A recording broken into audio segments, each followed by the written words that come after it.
The mobile rung with an old ringtone of 60s, and the elderly man was so curious to attend the call with a smile on his wrinkled face.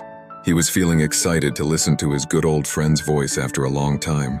Walking in that little balcony, elegantly decorated with few flower pots and oxygenating plants, and laughing for the good old jokes cracked by his schoolmate, the conversation continued so deep.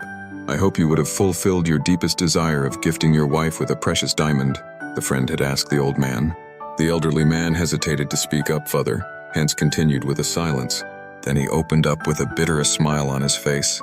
"The retirement amount has just paved only a way for a small, beautiful house for us." Congratulating and celebrating the moment, they winded up the call after discussing few other cute moments of their childhood and schooling. The elderly man passed on his graceful look onto the newly painted walls that were still spreading the fresh fragrance of paint, and that added to the natural fragrance of the beautiful flowers in his balcony. With a deep breath, but with his heart feeling heavy that years had passed on, but he never got that huge number of valuable papers of money, nor won any surprise lottery to attract a diamond. But the elderly couple felt nothing less of happiness. Neither they had a child nor a home, but their life was so lovely and lively.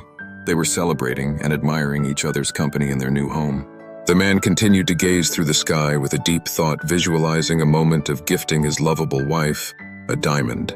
Moments of ecstasy were passed on to the universe through the passing clouds, and then day was close to the dusk. "What's so amazing there?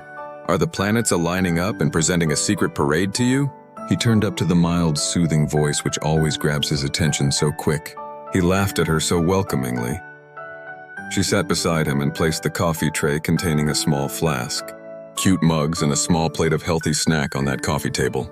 Towards the sunset, they were munching the snack at their little balcony, and on the happy conversations continued. The sun's shift was about to end then. The hot tea was spreading a refreshing feel when she opened the flask and poured the tea into the glossy mug. The moon was heading for its shift.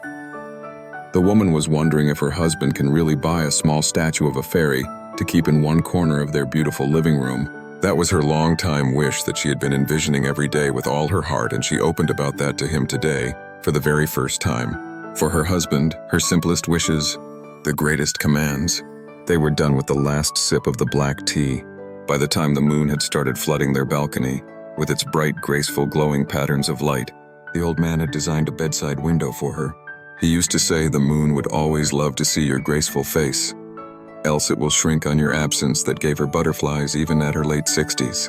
She fell asleep dreaming about the fairy statue for a while, and what else could be so fulfilling other than a peaceful sleep.